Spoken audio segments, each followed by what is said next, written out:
Brother غونيش, Assalamu alaikum. Many thanks for sparing the time. Now, this program, usually I interview people who are called reverts or converts or new Muslims because they're usually Christian, Hindu, Jewish, whatever, and then Allah guides them to Islam. Now, in your case, you were born a Muslim, weren't you? Yes. But you did not grow up as a Muslim. No. Why? What sort of environment? You're originally Turkish? Yeah, so my family were from North Cyprus. They come over in the 60s. I was born in London in the 70s, and then just grew up with English people, Jewish people, Indian people, Hindu people. But my parents never practiced. So my parents never pushed me to Islam or religion. So you knew nothing about Islam? Nothing. Just the very, very basics.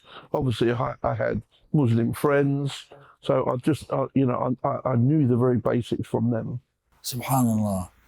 But when did you start showing interest in Islam? Just after COVID. Oh, recently? Yeah, less than 3 years. 2020, maybe? 2022. 2021, sorry. 2021. Yeah. What happened? What attracted you? I was building a big project in Sheffield for 169 apartments, and I was supposed to deliver this project the year COVID happened. And the issue I had was we had the first lockdown happen, we had all the manufacturing plants, and we had all the issue with trying to get materials to finish this project. And everyone was on furlough. So I had an issue not completing the project on time. So the first time in my life, I had to go and borrow money from a bank, which was very difficult at the time. But I managed to get I managed to borrow the money, I managed to complete the project, pay back the bank, and then May, June the following year, I was debt free again and delivered the project to all the investors. So it was at that time I was at the gym with a Muslim friend of mine called Mo. And Mo said to me, he explained to me that, there was only one person who got you through this, and that was Allah. And then obviously when he spoke to me in a little bit more on how he felt that Allah, tested me, put me through that, my initial hardship, he said to me, look, it's your time now to give back. And that's what we did. Within 2-3 days, I'd done my Shahada at the mosque on London Road in Sheffield. And then three years later, I'm now fasting, I'm now praying. I come to this mosque every Friday. Sheikh Munir gives me a private 1 hour lesson, minimum 1 hour lesson, once a week on the history of Islam and why to be a Muslim. So when during COVID, was that a crisis for you? Was it a difficult time? Very, very. I was poorly, I suffered from blood pressure, I had stress issues, I had a responsibility that I had 164, because I had 5 left, 164 people who were relying on these apartments to be completed in September of that year, but because of the delay, it took an extra 6 months, and it wasn't completed till March the following year. So that whole experience of being no control, the whole government putting us all on lockdown, government saying people can't go to work, people saying we can't pick up materials, it just causes too much stress. So your Muslim friend said to you, God is the one who made it easy for you. Yes. So he was trying to he explained to me that it was initially to do with the test to put me through my hardship, and obviously my reward then was to turn to Islam. But there was nothing else before that? Nothing, no. What sort of life did you lead? I led a normal life, probably far from Islam. As an Englishman, maybe? Very, very Western. Very Western. Yeah, very Western. And what about your family? I mean, such transition, did it impact on them? I've been on my own for a few years at that point. Oh, so it's easy. Yes, I've been on my own. So my children were with my ex-wife, and obviously I was going through this experience on my own. So I was going through this on my own. Is it difficult to change lifestyle? No, I mean, not at all. it's not. People, when I speak to people about it, they use it as an excuse. It's too challenging. It's too hard. I can't become a Muslim. I think the biggest problem for non-Muslim is they're always looking for an excuse why they can't be a Muslim. They don't look at, I want to be a Muslim, but what I need to do to become a Muslim. When I go to Turkey and in certain areas, in certain places, you see a contrast. Some Turks, very observant of Islam. Some Turks, you cannot distinguish them from the Parisians or the Londoners. Yeah. And to most people, Turkey is a Muslim country. Yes. The Turks are Muslim people. Yes. What's happened to them? I think it's like a lot of countries. I visited Turkey 5 or 6 times last year. I went to Dubai a couple of times last year. Even when you go to these places like Dubai, it's so Western. It's like the shaitan's getting into you to party, to listen to music, to look at women semi-naked. Do you know what I'm saying? And we all know it's so haram. Do you know what I'm saying? But it happens. It happens on a very, very big scale. Even close to the mosque, you're seeing people not dressed appropriately. You walk to the beach and you see people not dressed appropriately. You go to your hotel pool and you see people not dressed very appropriately. Yeah, but the difference, and correct me if you will, is that in Dubai and in many such Arab countries, the westernization is a government action. The rest of the people, the indigenous population, you find mostly practicing. Yeah. Whereas in Turkey, something happened to a segment of the population that you nearly don't identify them with Islam. Yeah. And there's so many mosques in Turkey, so it's very hard. So everything's halal. Yeah. And it's hard to explain. It's hard to sit down and speak to someone who doesn't practice, or speak to someone. It's easy for someone to say, I'm Turkish, I'm Muslim. But what do you do to be a Muslim? I don't drink, I don't smoke, I don't take drugs, I eat halal food. Do you pray? No. Do you fast? No. Why can't you do all the little testing things that, the commitment? Why can't you commit 5 times a day? Why can't you commit 30 days a month, 30 days a year? This all seems it's very easy to say I'm a Muslim, but it doesn't feel like they don't want to do the bit they should be doing to be a proper Muslim. They become Muslim by birth. They don't take Islam as a package, I think. Now, you say you had children. Yes. Are they grown up? How old are Yes.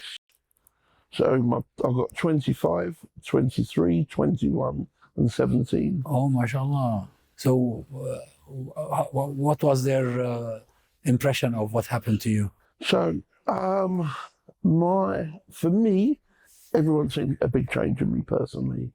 So I'm less stressful. The chase, in the UK and a lot of countries, we chase. We spend so much time and energy for this life, and Always in a rush. Yeah, next £10, next £20, and what we don't do is sit back and get the book, get our Quran, and say, right, let me understand this a little bit more. How I can help more people in need. We don't. We just think about ourselves. Where are we going to be tomorrow? Where are we going to be the next day? How are we going to pay the rent, the rate, the mortgages, gas, electric, water? When really it's a small part. It's a very small part of Islam for what you should be doing or what you need to be doing. So have your children noticed the change in you? Very much so, yes. Yeah, so because they are grown up. I mean, they're mature, aren't they're they? adults, yes. They're adults. So my oldest daughter, she fasted last year for the first time. So she fasted for the first time, and she's going to fast this year. My two boys, so all the four children have stopped eating anything to do with pork. So they eat pork and ham. And the two boys, my two girls don't drink, but my two boys have cut the alcohol now to virtually zero. So they understand what intoxication does to you. I've explained to them about the shaitan and where you could go wrong, and you could do things that you wouldn't normally do if you was not intoxicated. Are you close to them? Very close. They all work for me. Oh, they work with All you? work for me, yeah. So you keep talking about this Every day. So they know, and since then, I married a Pakistani lady 15 months ago. So, Congratulations. No problem. So they come to my nikah, they come to my wedding, when they come to my house with my new wife, they see her fully covered up, and, they know, and they're listening, but I'm not really trying to be firm with them and push them. I'm just trying to give them all little steps. Yes, of course, that's the way. The way is to do it gradually and gently. Yep. And I think if they see a difference, a positive difference in you, this is that before and this is that after, that can have the biggest impact on them. Yep. Now, what about your previous friendships and companionships? Again, the circle of friends who I used to associate with pre-COVID, I hardly have anything to do with them anymore. That lifestyle of going out and doing things that we shouldn't be doing. When I look now, if I didn't do all the things that was not haram, if I'd done the things that were not haram, and now I'm not doing them, they're not really my friends. They're not really my associates, because all we was doing things that really we shouldn't have been doing. And what about the Muslim community? Oh, it's amazing. I've never had so much fun. I've never had so much nice meals. I've never had going to people's property, them feeding us, them cooking for us, their wives. The 3 years have been amazing. I married a Pakistani lady who's got 8 brothers and sisters who must have 30, 40 nephews. Her mum, her dad, so for a Turkish person to be married to a Pakistani family, I've never had sisters. I've never experienced such a big family. For me, I've just have 2 younger brothers. So the whole last 14, 15 months has been my world. Do you know what I'm saying? Her mum, her father's 89, her mum's quite old, 70, but they're so loving, they're so, just amazing people. Just, her father's all about, always speaks to me every time I see him. What have you learned at the mosque? What has Sheikh Munir taught you this week? So every week I'm going back to him. I have a nice little book, my wife bought me. We make notes every week. When I come back, Sheikh Munir always says to me, right, what's the 7 pillars? What's this? What's that? So we're constantly going through it. So I'm constantly reminded so I don't forget. But yeah, it's been amazing. Now let me go back to the friends who first had the initial impact on you. You told me that you had a Muslim friend who said to you, this deliverance from the crisis is the work of Allah. Yep. How long did that process take? I mean, did it take you long to think about it? Did you have to read first? No. So I would have said Monday, Tuesday he would have told me. He then, following day when I went to the gym, he gave me a Quran that was half English and half Arabic.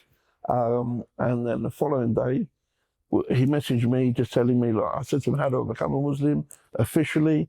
And he said, all you got to do is your Shahada, you just got to read these few lines. And then we left the JD gym, walked across to the mosque at London Road, and within 5 minutes, the guy's there, I read it, they witnessed it, and I've never looked back ever since. And that was over 3 years ago.